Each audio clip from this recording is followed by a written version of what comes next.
Hello friends, welcome to my channel Tech Developer. In this video, we will learn how you can create a REST APIs for all the services which we have created yet now. That is the skill service, task service and the user service. So let's start. As you know, we have a controller package. Right click on it and create a class and give it a name as a skill controller, because all the skill related APIs will be contained in this class. Mark that class as a REST controller @REST controller,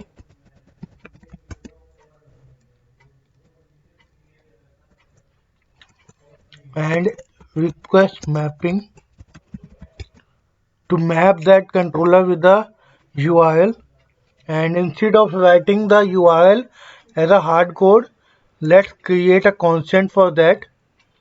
In a constant package, create a package name as a URL and then create a class which name as API URL.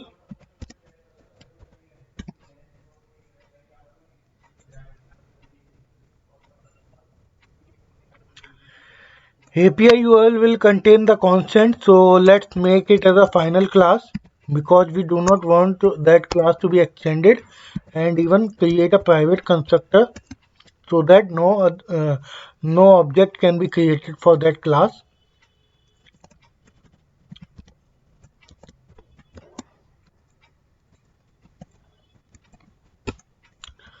Now we will create a private static final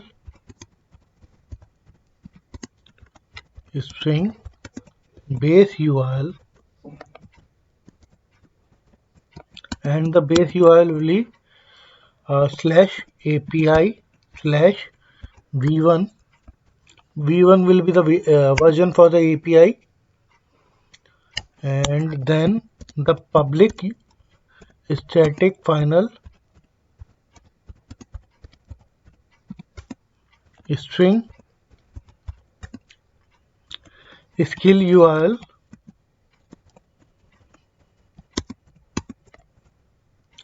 /skills, but with the base URL added, means the base URL plus skills.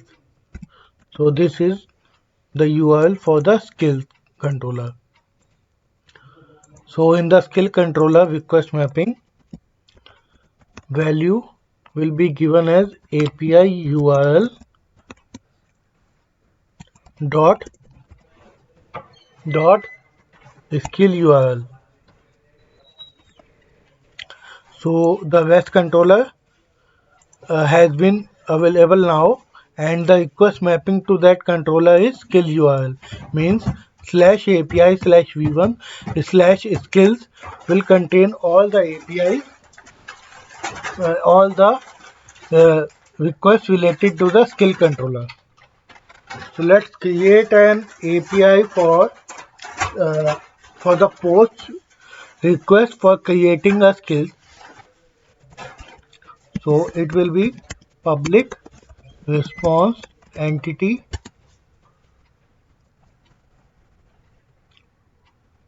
and the response entity will contain the response DTO as a body, and that response DTO will have the type of data for skill DTO,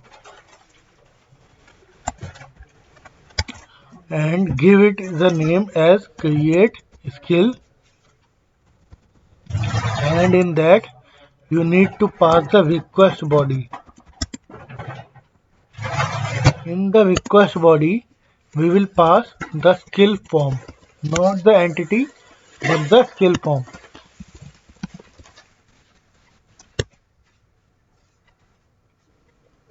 And for that we will return the new response util, because in last videos we have created the response util to handle the response skill DTO dot generate controller response. and the response GTO will be passed. So response GTO will come from the skill service. As this is a skill controller, so we will auto wire the skill service here,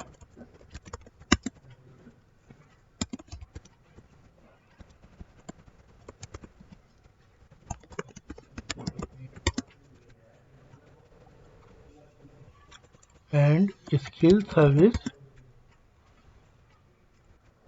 dot create skill and the skill form we have passed. For right now we have only the interface for the skill service and other services. Let's create an implementation class for that.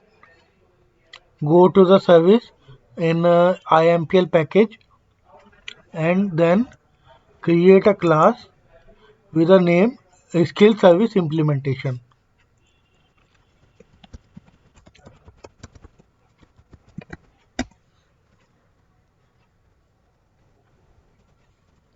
Now implements skill service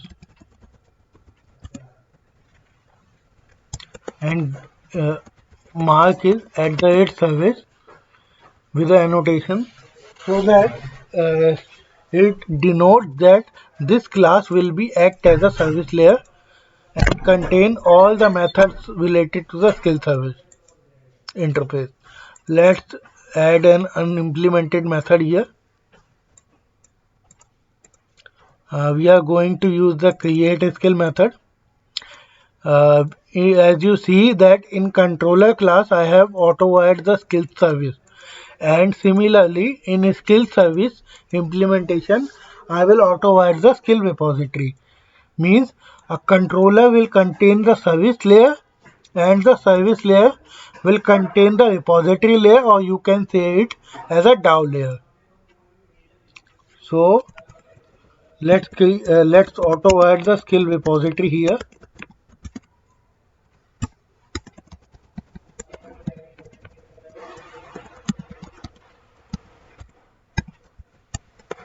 At the end auto wired. Now we have to create the skill entity using the skill form, and then we will just use the repository method to save that skill, and then we will return the skill DTO. So for now what we will use the skill class or skill entity. Let's take the object for that,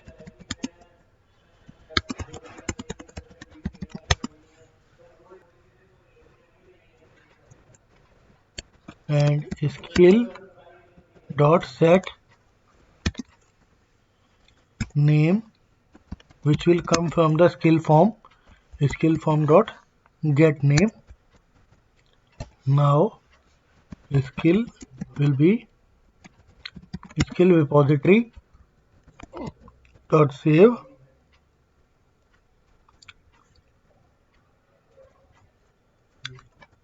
skill, the object we will pass,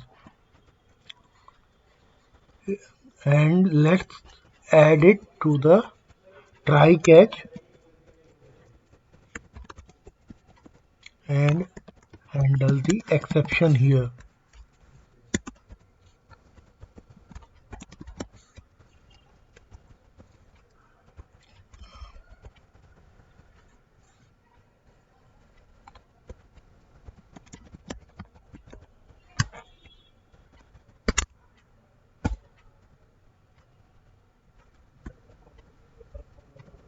And if the skill is successfully saved, what we will do, we will return the skill DTO. And for having the skill DTO, let's check what we have in the skill DTO. So for right now the skill DTO is empty and it is having the type of interface. We can make the DTO of any type, means either can be a interface or can be a class, but we can only return the interface directly from the repository. And if you want to do manually some changes or some parameter want to add after having the data from the repository, then we should create the DTO as a class. Let at the rate set at the rate data for the getter and setter, and the private data member, that is long id private string the name, and at the rate all argument constructor,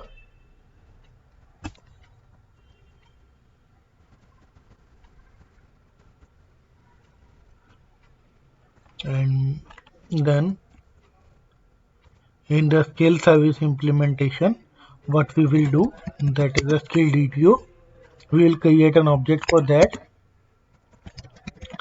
Skill DTO equals to new skill DTO, which will contain the ID and a name. Skill dot get ID and skill dot get name.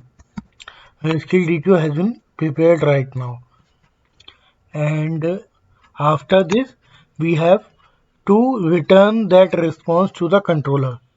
So for that we already have a response util method for handling the service response.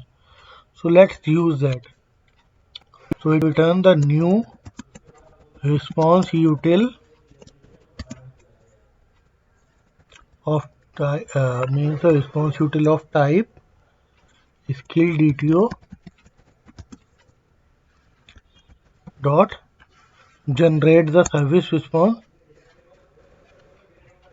in which we will pass the message the success should be true, the data will be the skill DTO,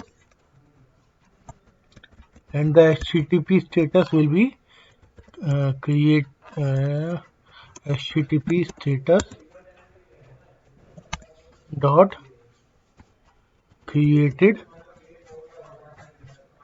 dot value, because it is the integer in our DTO.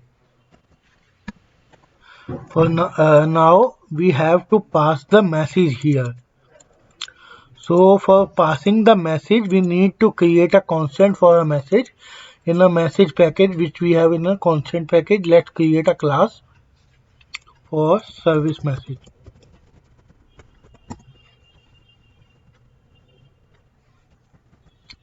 Make it as a final class and create a private constructor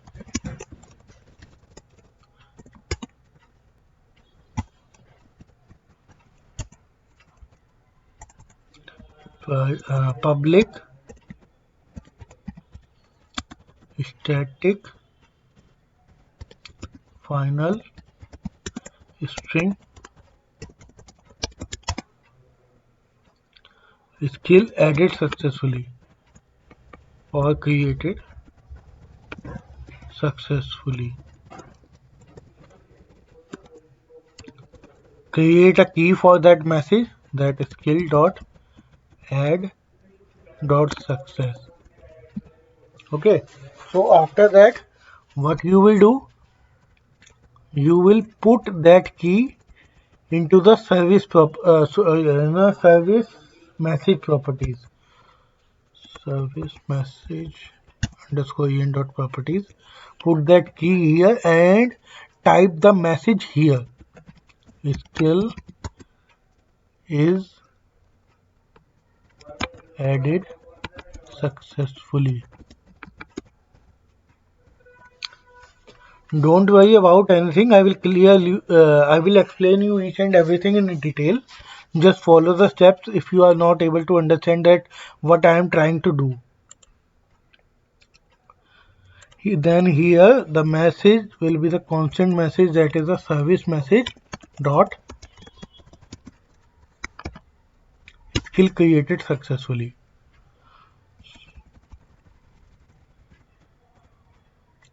Just save it and For handling the exception for that, I will help. I will explain it you in the another video, because that will be video will be the longer video, because I will let you know that how many ways you can handle the exception, either by using the response util, or you can handle the exception by making your own custom exception handler.